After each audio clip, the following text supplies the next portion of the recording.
Good afternoon, everyone. I'm Kenny Voss, and I will be the moderator for today's webinar. It's my pleasure to welcome you to today's public involvement webinar.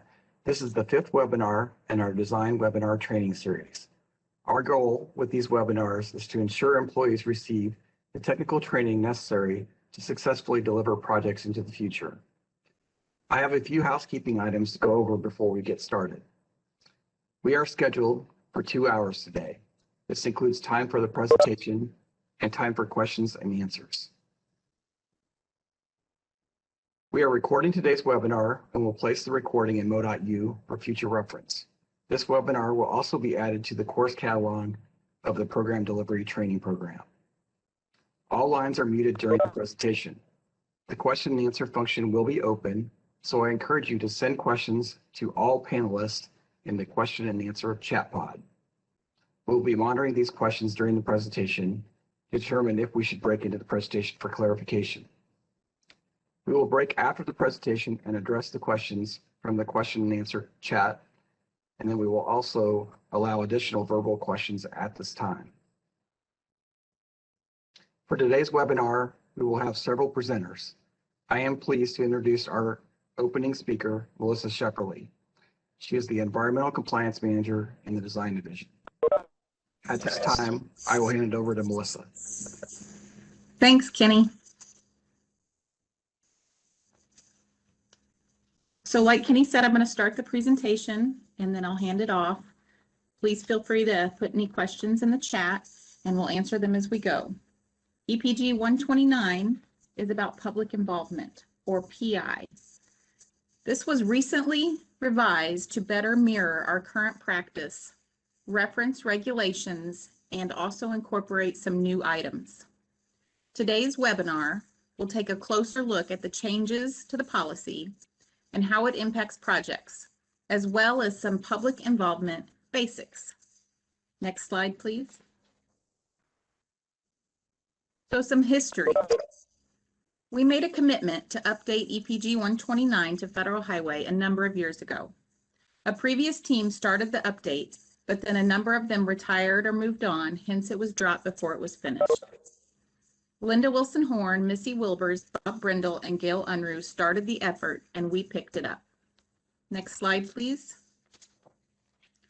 I would like to acknowledge the PI team that helped revise and rewrite this EPG article. From Kansas City District, Deborah Huffman. From CR, Bob Brindle. From Central Office, Kenny Voss, Mindy Sundermeyer, Mike Minecoth, Joe Dick, Matt Burcham, and Richard Moore. From Federal Highway, Reagan Ball and Taylor Peters. From St. Louis District, Jen Becker, and from Southeast District, Tim Pickett. Without these folks, this update would have been difficult to get done so quickly. And now I'll turn it over to Bob to cover public involvement basics. Thanks, Melissa. Okay, so why do we involve the public? Well, I could simply say, in some cases, it's federal law or it's commission policy, but that's not the real reason.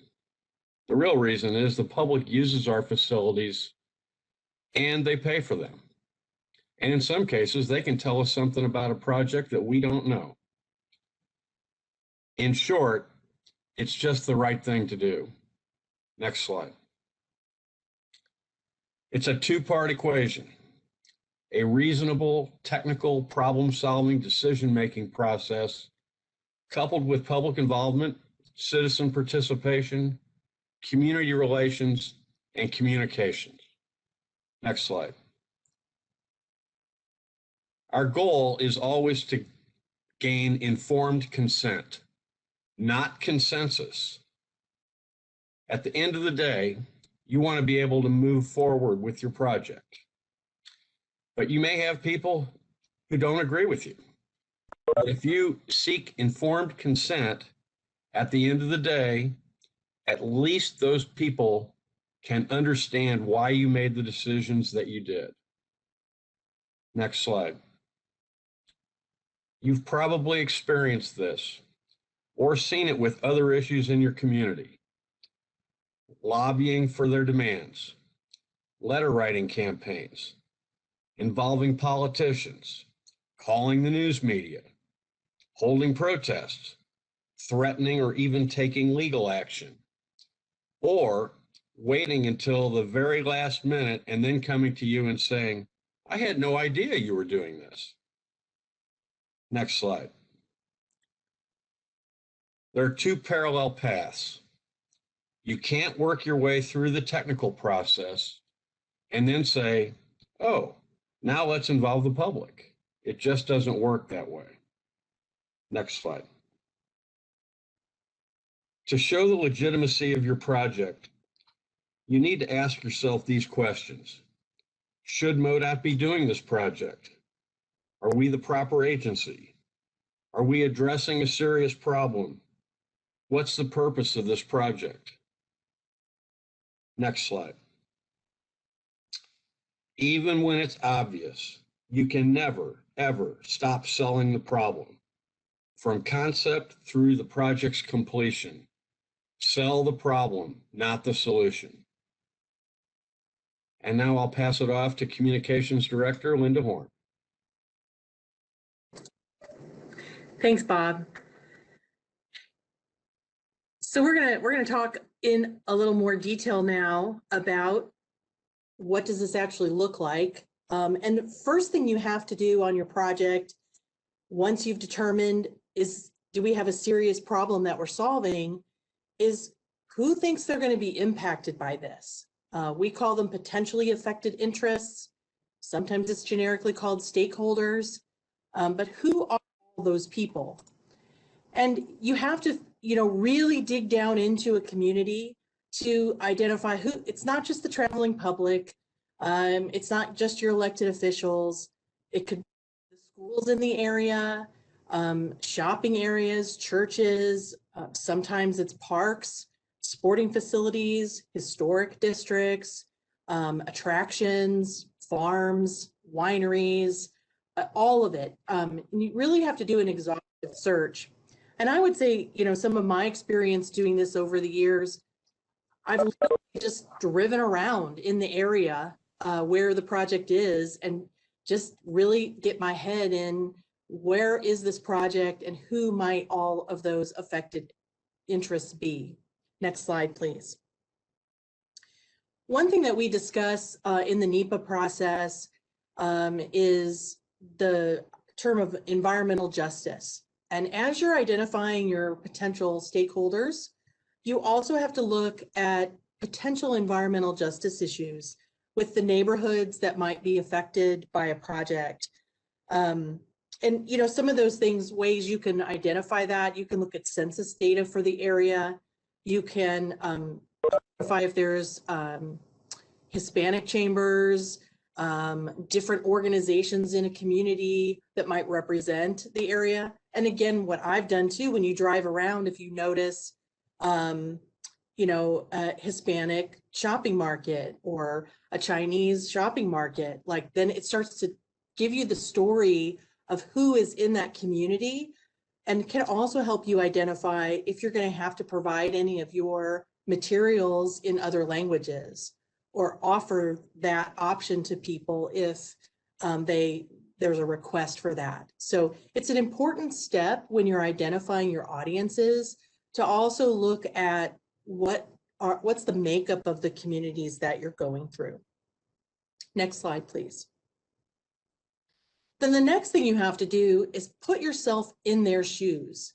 So if you lived in the area of your project, what would you think of the project? What are you going to be worried about? Sometimes we refer to those as what are the potential headlines your project might generate? What are those sound bites that you might start hearing back in the complaints or letter writing campaigns? So here's just a few of those things that might come up. People might be concerned that you're buying their property. Sometimes they're concerned you're not buying their property and they feel like they're too close to the highway. They're worried about noise. They're worried about business and the traffic driving in front of their business.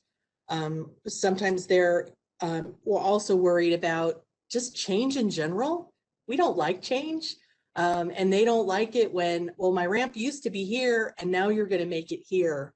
And I know many of you out there have dealt with J-turns. And the concept of, you want me to go this way when I really want to go that way?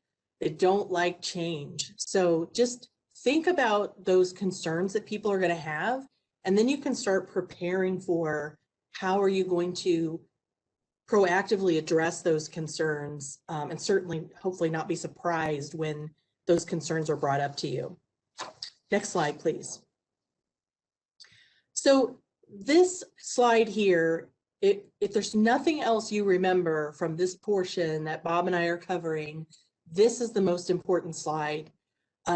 We call it the life preserver, and it's something you always want to fall back on. We actually have a little handout of this. I'm pretty certain every CR manager has this, and I was thinking about this morning. I'm going to read the slide of this to everybody if they, so you can reach out to your CR managers for this. This is called the life preserver. Bottom line is everything you say, you write, or you do about your project should emphasize these 4 points.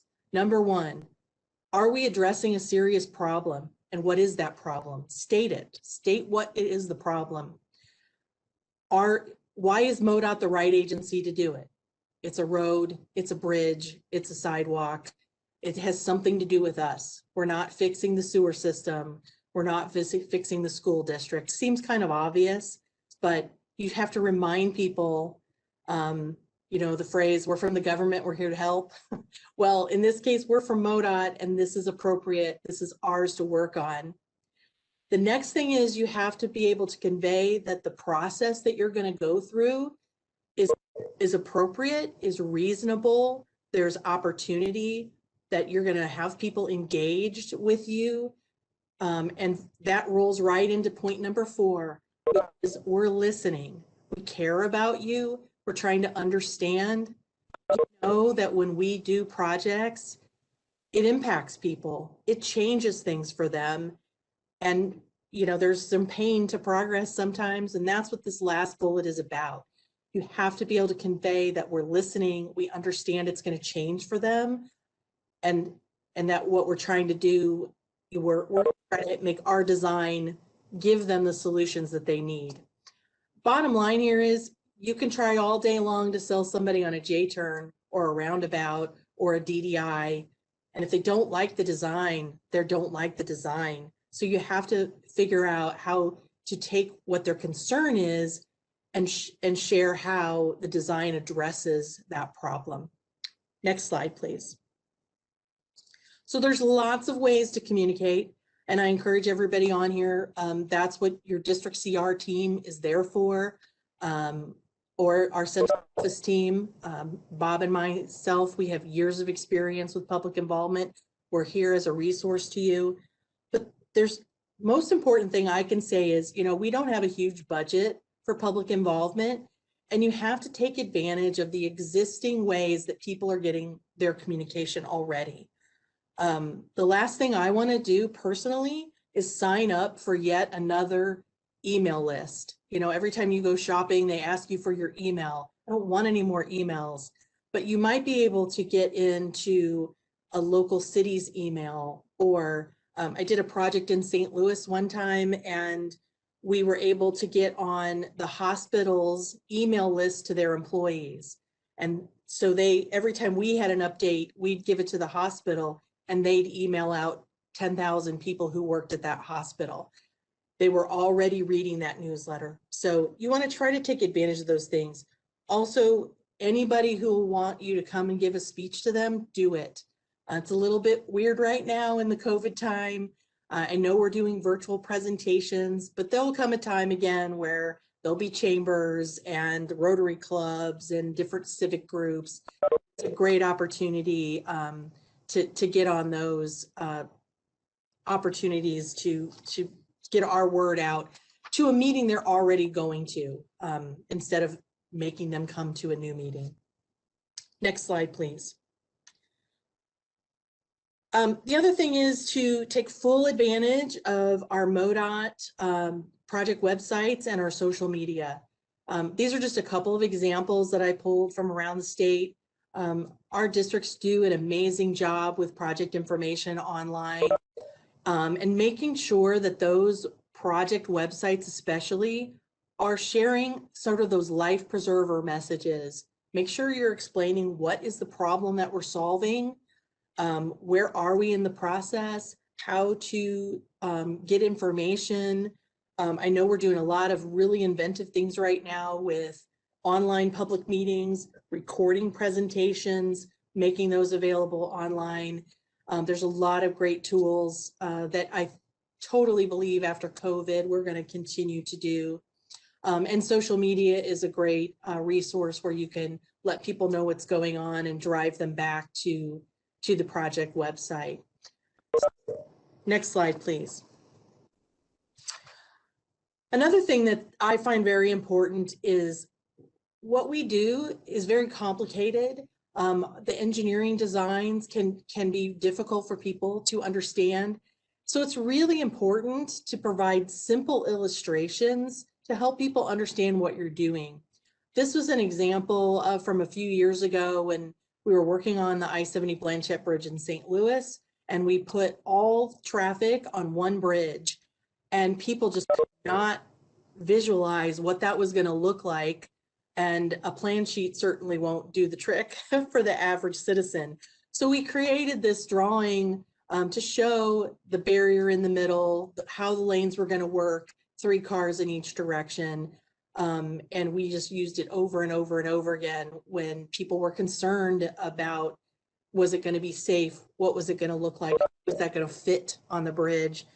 So coming up with these very simple drawings is so important to help share your message and address those concerns. Slide, please. And then also we have to provide detours, and providing not just that on a sign, but getting that information on our project websites, making sure that folks know some options of how to get around when we're having major construction activities.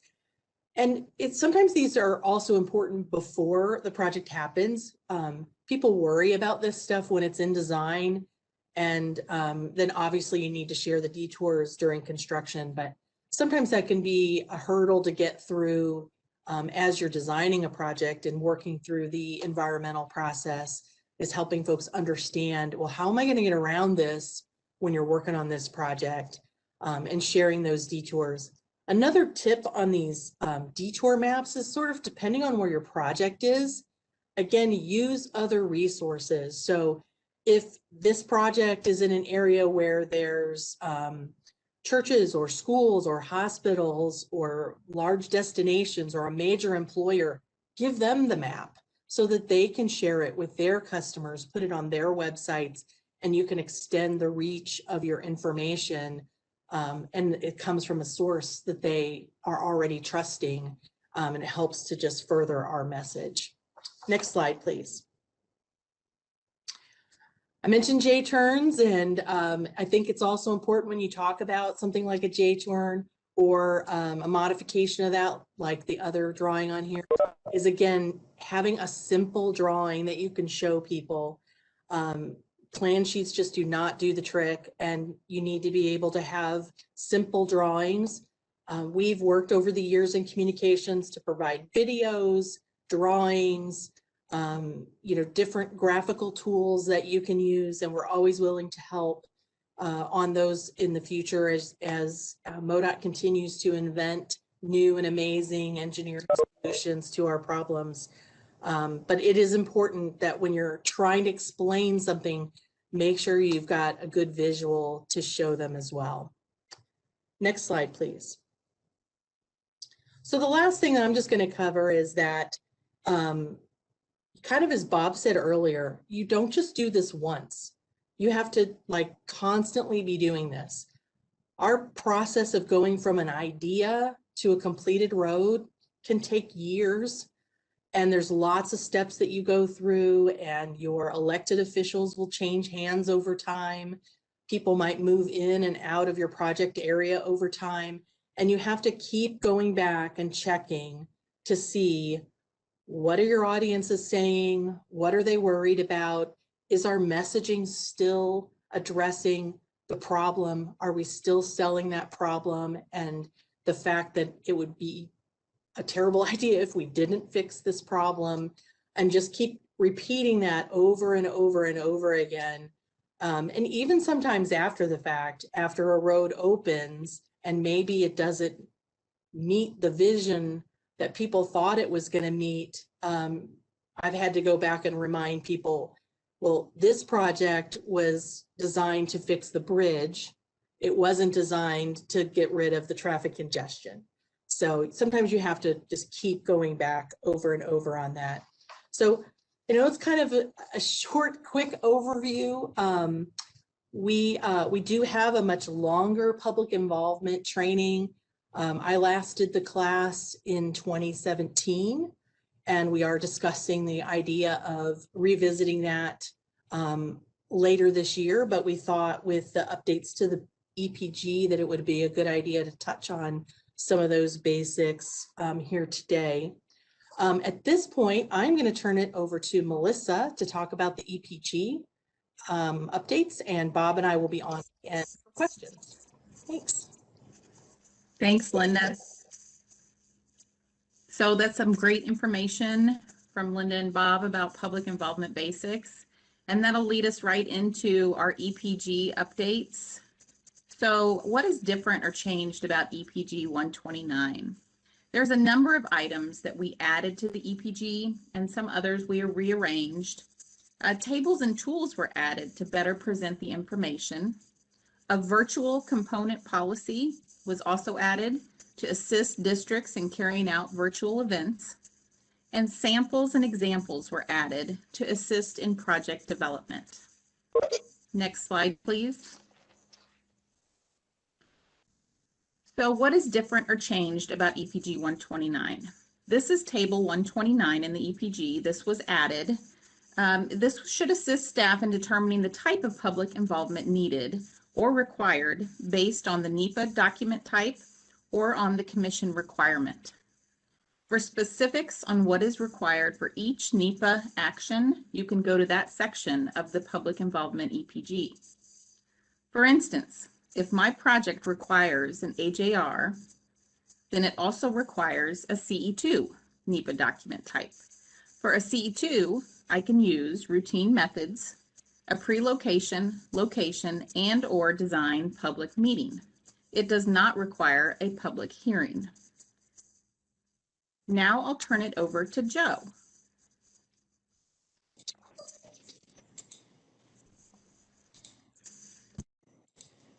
Thanks, Melissa. So we're going to continue on with what is different or has changed in section 129 of the EPG. We added tools to this section of the EPG to help districts understand expectations related to NEPA and public involvement, such as a public involvement plan tool, or what we refer to as the PIP tool, which is a template that you see here on the slide. It helps ensure consistency of public involvement for projects and is a way to track and document your plan of action. The form isn't required for every project, but completing it to some degree would be helpful to the core team members in forming a plan for public involvement and outreach. Once you start completing the PIP tool, please let us know if you have any questions about filling out any part of it. You may find that you'll need some help with the Title VI analysis in section 4 of the form, which addresses limited English proficiency or LEP populations. This particular section helps you identify and ensure public outreach to individuals who may have limited ability to read, write, speak, or understand English. Also, the core team members should include and talk to the area engineer and document the AE's public outreach efforts on the PIP tool as well. And the core team needs to coordinate that all key individuals are identified and contacted for developing the PIP. Next slide, please. On this slide, we show you a best practice example for using the PIP form, specifically section 3 audience overview. This section helps identify the particular audience you should consider in your public efforts for outreach. The Southeast District used the other box on this page, which is identify others affected by the project. They used this to document their idea of placing signage at areas of road closures, not only to notify the public of the closures, but to also include the project manager's contact information so that people could call to ask questions or discuss any concerns about a road closure. The audience that they targeted in this case were the actual travelers using the closed roads. It was an easy, straightforward solution for targeting a specific audience and making sure they documented this effort. And in a few slides, Tim Pickett, who is a project manager for Southeast District, is going to elaborate on this best practice that they implemented. Next slide, please. Another district used section 7 of the PIP tool, which is the Communication Tools Action Plan, to track and document components of their plan. For this example, the district decided on posting information to the district's public website as a deliverable or an action.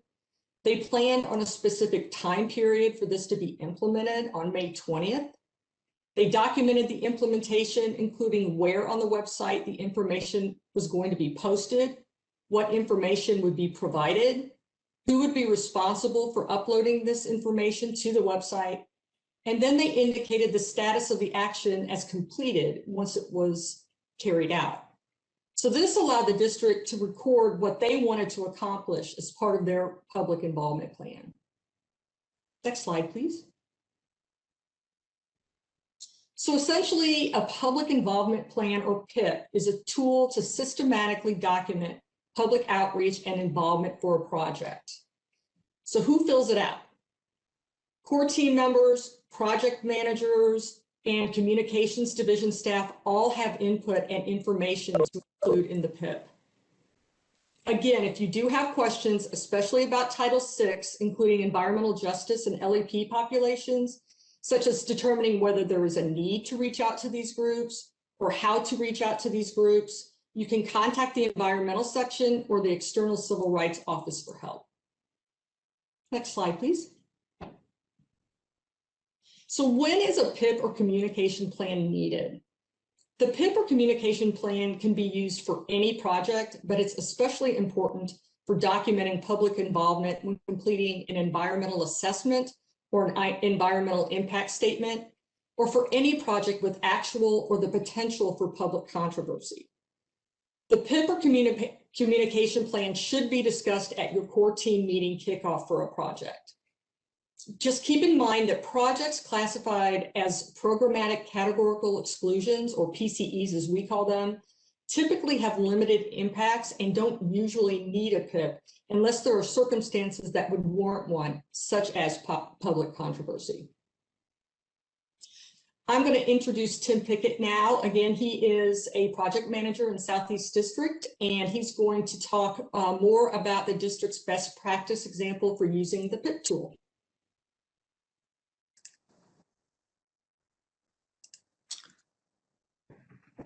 Hello, as Joe said, I'm Tim Pickett. I'm project manager in Southeast District. I want to share a couple items with you that we've been using in the district. The first item here is what we came up with, we call a road closure determination form. This was actually developed by one of our squad leaders.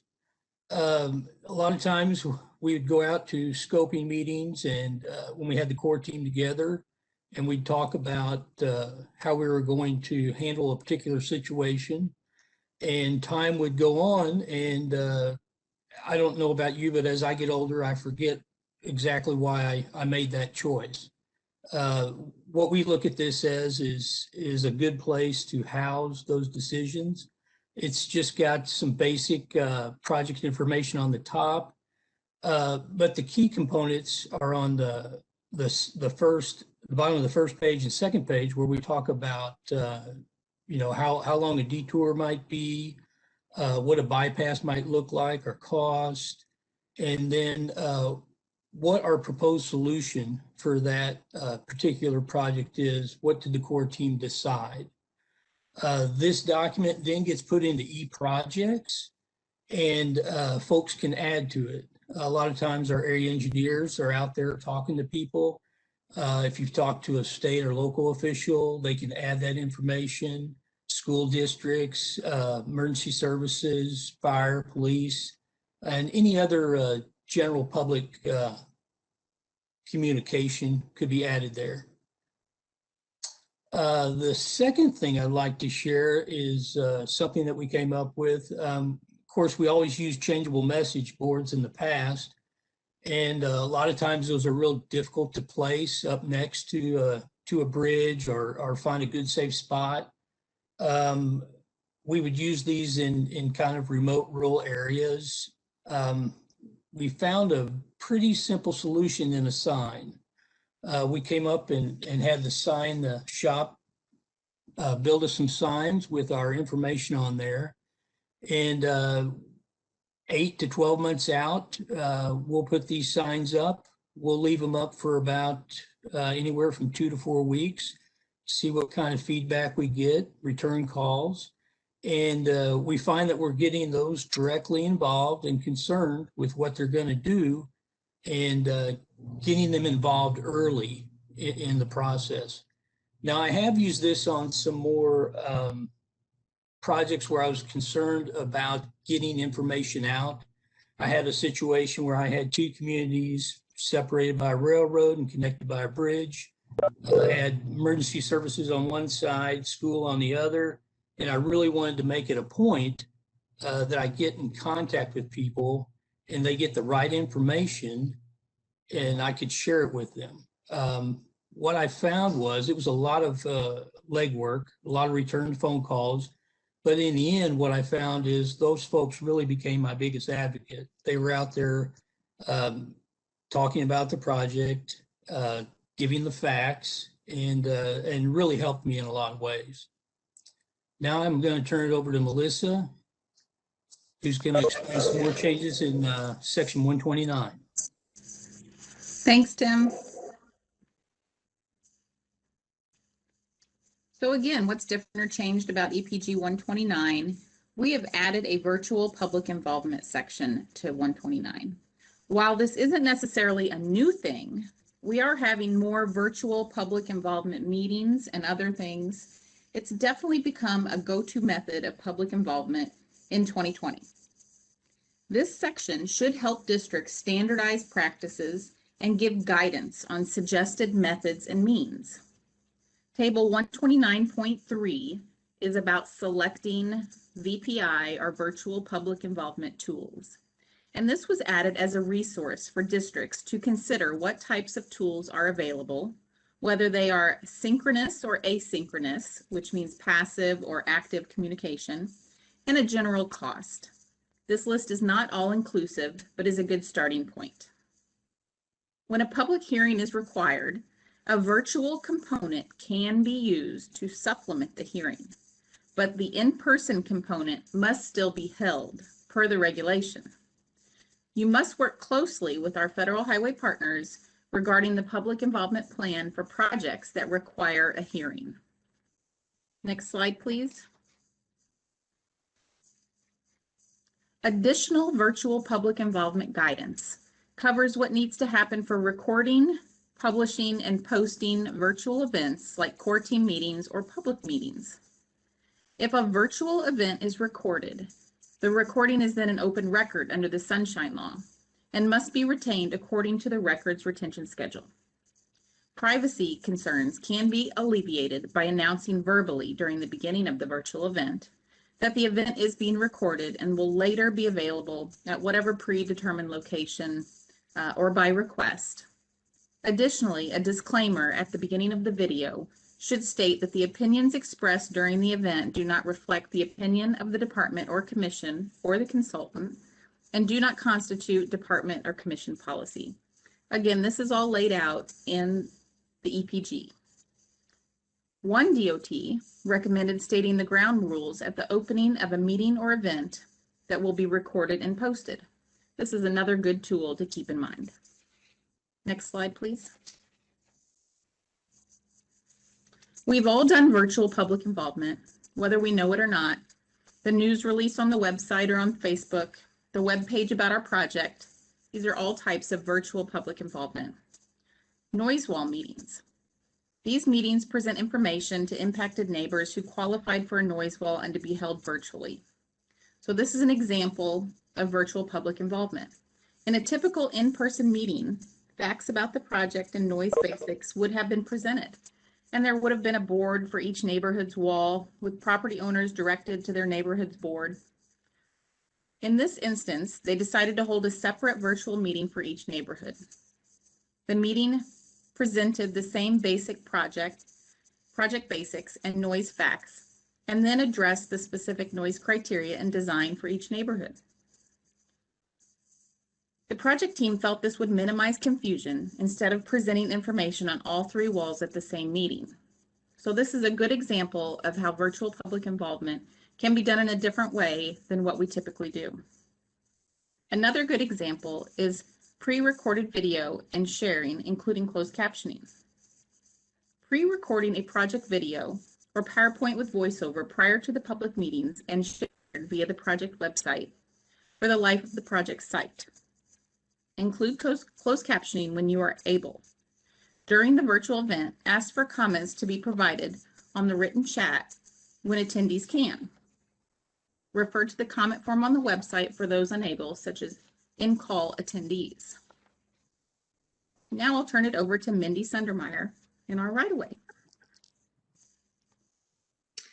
Yes, good afternoon. Thank you, Melissa.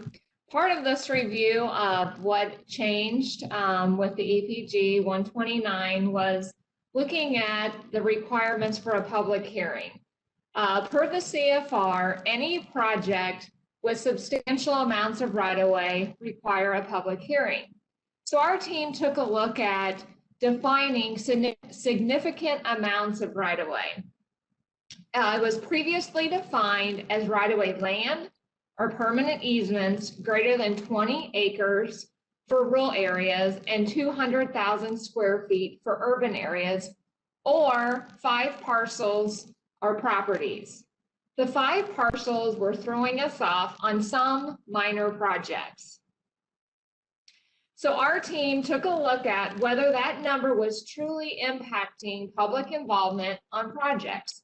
Hitting that 5 parcel threshold of right-of-way land or permanent easements would mean a hearing would be required.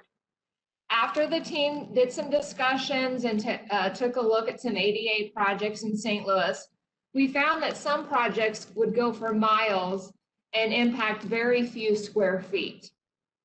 We concluded with removing the number of parcel reference and focusing only on the square footage impact. That would give us a better gauge of the impacts to these projects. We recommended going from 200,000 square feet down to 100,000 square feet for urban areas and kept the 20 acres for rural projects. Now I'm going to turn it over to Matt. All right, thanks, Mindy. You saw a little earlier, made some changes to clarify the type of public involvement required related to the classification of the NEPA document. There's a great table in section 129 that we added to the EPG section 129. I think Melissa showed it a little bit earlier. It lays out the types of public involvement and the NEPA class of action. And then there's also an entire related section that discusses what is expected for each NEPA class. For example, let's say we have a project where there's basically, it's a very basic, no controversy type project. I would expect it to fall under a PCE, or as you heard it, a programmatic categorical exclusion is what PCE stands for. So referring to that table, there's methods could include everything from routine news releases, social media posts, to having a location or design public hearing, or public meeting, excuse me. Further down in that section, 129.4.1 on PCE, the text again cites the routine methods and instructs that in most cases, as Joe was saying earlier, a public involvement plan is not going to be needed. Let's say you have a project that's classified as a CE2. Some additional basic types of PI are required for that. And depending on the project and whether there is any controversy, it could mean a public notice advertisement that MoDOT is accepting comments, or it could mean a public meeting or this virtual public meeting we heard about earlier. And you've also heard of the EA environmental assessment, or also there's environmental impact statement. Both those have very specific requirements related to public involvement. I think most of you, if you've been involved in them, you're aware of what those are. But those requirements are nicely laid out in their own sections. And then finally, we've been doing here lately a lot of reevaluations of CE2s, EAs, or EISs that requires you to go back to the public, providing notice that the project either has changed or that enough time has passed that comments will be accepted again on the project. A hearing or meeting is not necessarily required. It could be as simple as a notice and a comment period. You should consult the environmental section, and we'll go to Federal Highway with you, and we'll determine if there's any concerns there on exactly what type of PI we should do. Also understand that anytime we have public involvement for any level of project, it is necessary to document any comments or responses from the public in the project files or the RES. And you probably all know what that is, the RES. So remember, if it isn't documented, it hasn't happened. Next slide, please. All right, this slide serves basically as a reminder and a caution to the allowable preliminary design activities in the NEPA process. First, I want you to be aware that NEPA approved and NEPA cleared have the same meaning. They're just different terms for the same outcome. NEPA approval must occur prior. Make sure you're aware of the hurdles to obtaining NEPA clearance, and know that there may be timelines for design activities that will be put on hold because until NEPA gets approved. And then there's the designation, and there is a difference here between this designation of all environmental clear and NEPA clear. The designation of all environmental clear is given when all the required environmental permits and or other clearances are completed. This occurs after NEPA approval. All environmental clear must occur prior to construction obligation. It's very important. So now let's hear from Jen Becker about public hearings. Thanks, Matt. So when is a public hearing required? As mentioned previously by Melissa, a public hearing is required when you're doing an EA or an EIS. It is also required by the Code of Federal Regulations when you have a substantial amount of right-of-way. However, the CFR does not define substantial amounts of right-of-way. So again, as Mendy had discussed, MoDOT had defined substantial amounts of right-of-way as greater than, there's actually a typo on this slide, it should be 20 acres rural or 100,000 square feet urban. For the 100,000 square feet urban, that's considered any area within an NPO. So even in the St. Louis district, if you're doing something out in Franklin County that is considered an urban area and would fall under the 100,000 square foot urban requirement. A public hearing, as Melissa mentioned, requires an in-person component, and FHWA does not allow a virtual to substitute for that in-person component. It is considered a supplement to that component. And so during this time of COVID, you need to be creative in how you meet in person with potentially populations associated with your project. Next slide, please. So what should be called a hearing? If it's not a hearing, don't call it a hearing. A hearing has specific requirements related to the amount of notice given and the documentation required afterwards. So here's an example advertisement for a project that says an online public hearing for Route H for intersection improvements. In total, there was about a ½ acre of total right-of-way and easements. They were rebuilding a curb and some intersection improvements, and they didn't quite know what it was going to be from NEPA at the point of this meeting. However, it is unlikely that it would have been an EA or EIS. So in all likelihood, what was really held was technically just a public meeting. So while they probably went through the full public hearing process in terms of the notice and the documentation afterwards, it was not required of them. If you're intending to hold a public meeting, when you advertise it, it should be advertised as a public meeting. Next slide, please. There are two commission policies related to when public involvement must be carried out. The first is in relation to the development of the long-range transportation plan. Note that the policy only says through public involvement, but does not specify what type of public involvement is required. Next slide. The second is related to location design approval. Again, there are two factors where this comes into play. One is when an EA or EIS is being prepared, and the next is when there are substantial amounts of right-of-way. Again, we're using those same definitions as we did earlier on what constitutes a substantial amount of right-of-way. The commission policy does not specifically require a hearing. However, because the CFR does, we have aligned the two sets of criteria to match to make it easy to manage your projects. Next slide, please. Once you have held your public hearing and you need to have the commission take action on your project, the commission, you need to submit certain documentation to your DLE or design liaison engineer in order to have the commission approve your design or location. First, you'll need a transcript with an executive summary that documents what happened at your public hearing. So if you received oral comments, these will need to be typed out into your transcript. You'll also forward a transmittal letter that includes the department's recommendations to the commission to how to proceed. This could be as simple as to proceed with the design as presented at the public hearing, or to proceed with the design as presented at the public hearing with the following modifications. Working with your DLE, you will submit it to the commission. You do have to adhere to the commission meeting schedule requirements, which can add up to 2 months to your project timeline. The district engineers will attend and present to the commission for approval, and once approved, as Matt stated, design beyond preliminary design may continue. I will now turn it over to Joe for discussion of the RES and RER.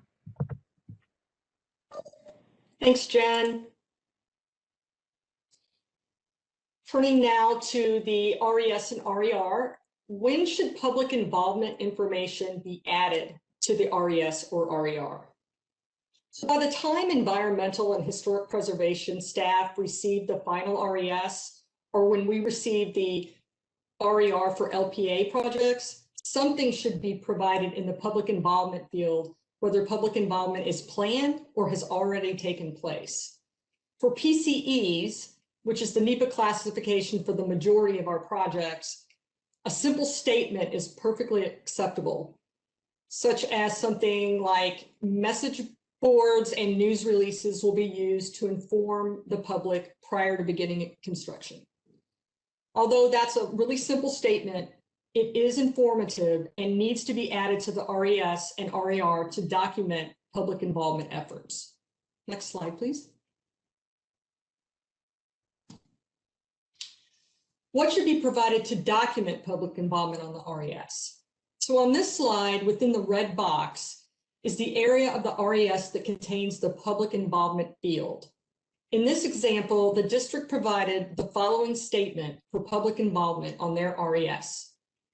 An initial online survey was conducted with the general public via social media channels in early 2019. A focus group was assembled and met 3 times to date to define the corridor issues and discuss potential solutions. A public open house was held on March 3rd, 2020 to review project locations and potential improvements.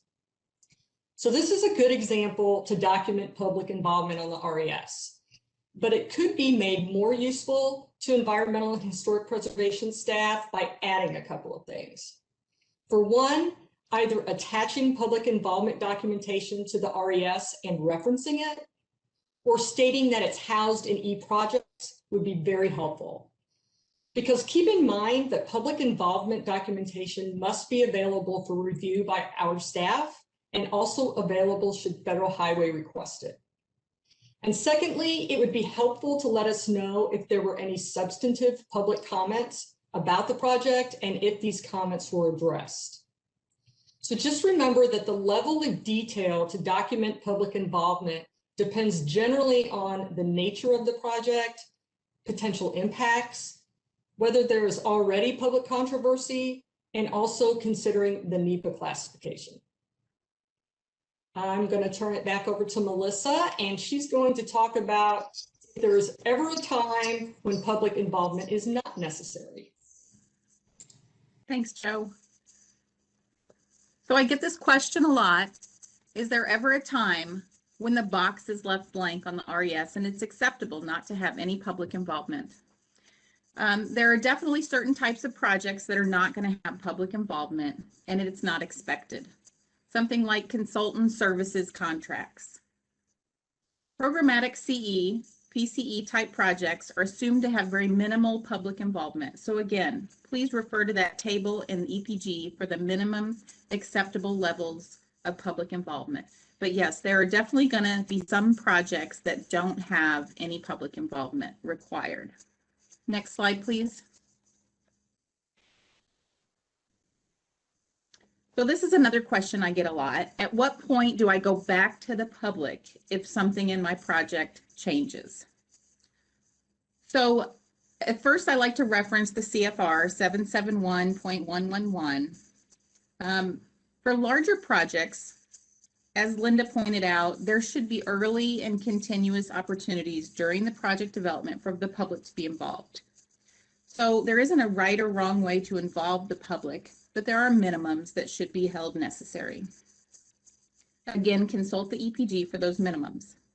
If there are major project changes and the team is unsure whether additional public involvement is warranted, you can always consult with CR, environmental, and federal highway, and we can come up with a plan on how significant the changes are and whether we should be going back to the public.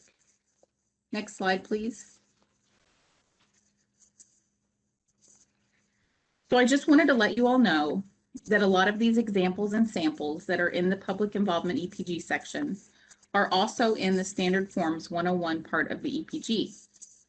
So the links should all be there in addition to 129 EPG. Next slide, please. In addition, these samples and examples are also in the templates section of eProjects. So you can see there the folder called Public Involvement. Next slide, please. Within that Public Involvement template folder should be all these samples. Again, make sure that you do a save as so that you're not modifying the template when you use them. Next slide, please. So this concludes our public involvement webinar. If you have any questions, please post them in the chat or raise your hand and we'll be happy to answer any questions you have. Thank you for attending.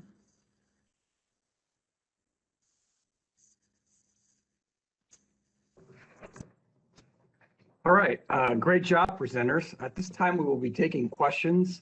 We will start by reading questions from the question and answer chat pod. So it looks like we have a couple questions in there, and some of them have been answered, but go ahead and start with a question about how do you define urban versus rural when you need a public involvement requirement? So this is Melissa. I can answer that. So we've defined urban as inside the MPO, Metropolitan Planning Organization. So anything outside of that would be considered rural. All right, the next question is, can you define environmental justice?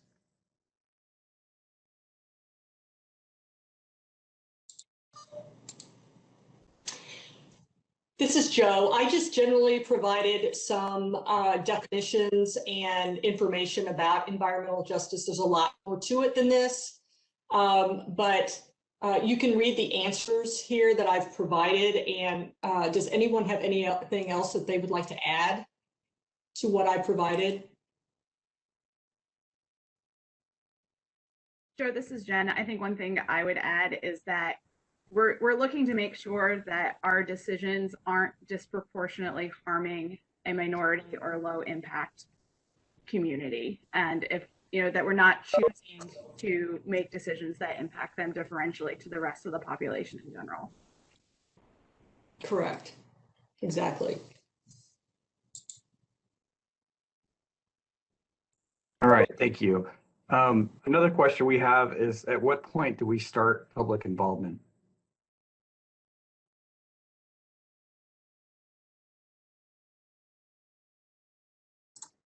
And I answered that question online, and I think we've said it a few. Melissa just talked about that. I think that your public involvement should start as early as possible and be continuous. And just the last couple of slides that Melissa was talking about, if you are questioning, I wonder if we should go back out to the public, you probably should go back out to the public. And in some ways you can't communicate too much. But I definitely, if you haven't told anybody about your project and it goes into the STIP, you should definitely be talking to your public at that point. But it's kind of a generic answer, but as early as possible would be my answer. All right, thank you. What are the creative ways to hold public hearings during our COVID-19 times? This is Jen. I know one solution that we have used on the I-270 North project, and again, we weren't required to have a hearing because our project had already had one for an EA, but we did offer an opportunity for people to call us, and we will meet them outside, at their property or at a location relevant to the project and their concerns to discuss the option in person if they so chose, or just talk to them on the phone. So again, there's still that sort of in-person, that conversation portion to it, even though it's not in a big room with hundreds of other people around. I think another good option that I've heard from speaking with other DOTs around the country is, creating a system where you can make an appointment and either have someone sit down at a computer where you can talk back and forth with them during their appointed time, or something of that sort. So I have heard some of those kind of creative ways to have face-to-face interaction, but it's, through a distance. You just need to remember that while the virtual meeting options are fantastic and we're getting more and more comfortable at doing that, you have to be conscious of the fact that not everybody has access to a virtual platform, and you don't want to take the chance that you're going to disenfranchise somebody because they can't participate that way. So you have to find those other creative ways to be able to personally give them information that they need.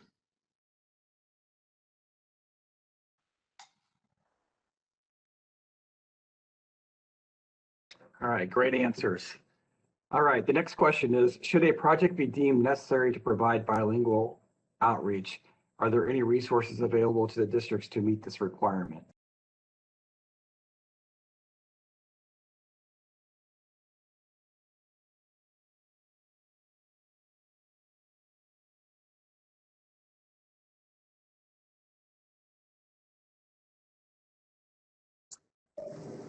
This is Linda. I don't know that I have the answer, but I believe there is a contract through the Office of Administration that we can get bilingual services. I may be wrong about that.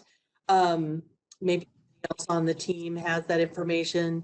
I would also mention that in the communications division, we do have an employee who is willing to do some basic Spanish translation for us. So even if you're just creating a poster or a video or something, he's on our video team and he helps with Spanish translation. And you can find in certain parts of the state through different, like the Hispanic Chamber, the International Institute in St. Louis, they offer bilingual services as well. But does anybody else know about that OA contract? Well, another resource can be local school systems, colleges, and universities. You can easily find people who, teachers, foreign language teachers who may be willing to assist.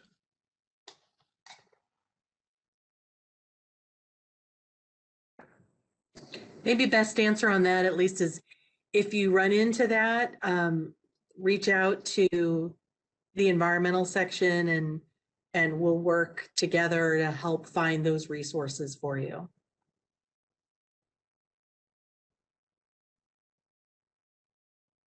All right, sounds great. Okay, that's all of the questions we have from the chat. So we're going to go ahead and open the floor to verbal questions. So WebEx has a tool that allows you to raise your hand. And if you raise your hand, we will go ahead and unmute you so you can ask your question. So we'll open the floor now for those questions.